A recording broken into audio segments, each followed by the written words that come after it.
आज श्रीमंदिर में श्रीजीव बनक लगी नीति संध्यारे 4 घंटा बंद रहिब सर्वसाधारण दर्शन। श्रावण शुक्ल षष्ठी तिथि श्री विग्रह मानकर बनक लगी नीति अनुष्ठित होब। द्वितीय भोगमंडप भोग शेष होगा पर संध्या प्राय 6टारू राति 10टा पर्यंत महाप्रभुक श्रीमुख श्रृंगार कराजिबो। सेथिपई प्राय 4 घंटा धरी सर्वसाधारण दर्शन बंद रहिब।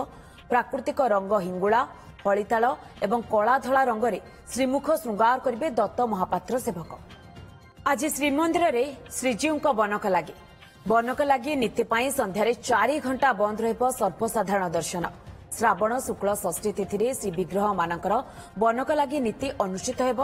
द्वितीय भोगमंडप भोग शेष होगा पर संध्या प्राय 6टारू राति 10टा पर्यंत महाप्रभुक श्रीमुख श्रृंगार कराजिबो।